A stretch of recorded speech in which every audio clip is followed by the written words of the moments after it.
नमस्कार, मैं हूं आपकी डॉक्टर उषा, योग एवं प्राकृतिक चिकित्सक। आज हम जानेंगे अग्नि तत्व के बारे में। तो आइए मेरे साथ चलते हैं एक कदम प्रकृति की ओर।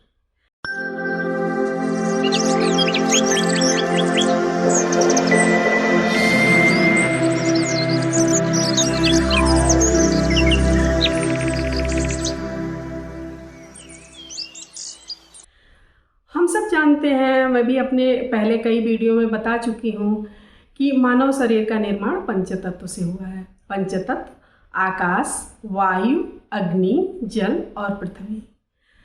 अग्नि तत्व जो है पंचतत्व का तीसरा भाग है, तीसरे नंबर का तत्व है, जो मानव शरीर में बहुत ही कम मात्रा में है। कम होने के बावजूद भी ये हमारे शरीर के कई सारे चीज़ों को तय करता है। अग्नि हमारे शरीर के कई सारे चीज़ों का प्रतिनिधित्व करती है। इस धरती पर जीवन पूरी तरह से सूर्य से शक्ति पाकर संचालित होता है। हम सब जानते हैं कि सूर्य एक आग का बड़ा गोला है, जो धरती पर जीवन को ऊर्जा देता है, शक्ति देता है, जीवनी शक्ति देता है। अगर सूर्य ना हो तो क्या होगा? जीवन ही नहीं रहेगा। धरती पे मनुष्य नहीं होंगे, पेड़ पौधे नहीं होंगे, पशु पक्षी नहीं होंगे, जीव जंतु नहीं होंगे। तो हमारे जीवन का संचालन सूर्य के तेज से ही होता है। अग्नि तत्व ऊष्मा, ऊर्जा, शक्ति और ताप का प्रतीक है। हमारे शरीर में जो भी गर्माहट है सब अग्नि तत्व से ही है। यही अग्नि शरीर में भोजन को पचाकर हमारे शरीर को स्वस्थ रखता है।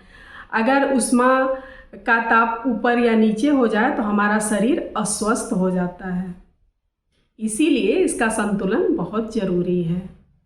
जो हम लोग भोजन करते हैं उसमें मौजूद प्रोटीन, कार्बोहाइड्रेट और विटामिन्स आदि से हमारे शरीर में 7 धातुओं का निर्माण होता है। लेकिन जब हम भोजन करते हैं तो भोजन करने से ही 7 धातुएं नहीं बन जाती हैं। उन 7 धातुओं का निर्माण करने के लिए हमारे शरीर में मौजूद जठराग्नि, जो अग्नि तत्व है, उसको काम करना पड़ता है। जब जठराग्नि काम करता है, भोजन पचता है, तो हमारे शरीर में 7 धातुओं का निर्माण होता है।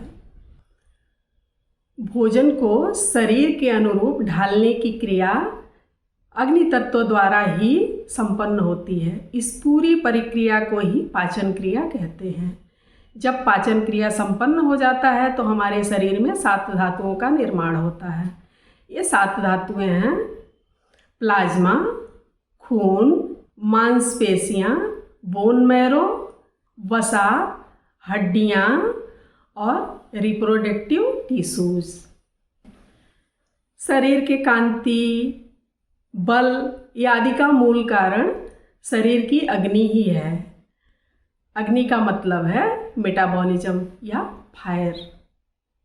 जब अग्नि मंद पड़ जाती हैं तो शरीर में क्रियाएं सुचारू रूप से नहीं हो पाती हैं, जिसके वजह से हमारे शरीर में विष एकत्रित हो जाते हैं, जिसको टॉक्सिन्स कहा जाता है, जिसको प्राकृतिक चिकित्सा के शब्दों में कहते हैं विजातीय द्रव्य, जो अनेकों रोगों का मूल कारण है। आहार विहार में अनियमितताएं ही अग्नि को मंद कर देती हैं। इसलिए अपने आहार विहार में संतुलन बहुत ज़रूरी है। अपने आहार विहार में संतुलन बना के रखना चाहिए। भोजन टाइम पे करना चाहिए, लेकिन अगर भूख लगी हो तभी भोजन करना चाहिए। अगर भूख नहीं लगी है तो भोजन नहीं करना चाहिए।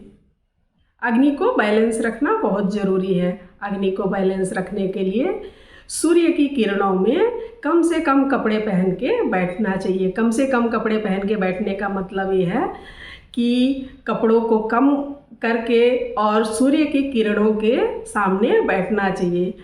अगर हो सके तो एक छोटा सा तौलिया गीला करके सिर पे रख लेना चाहिए।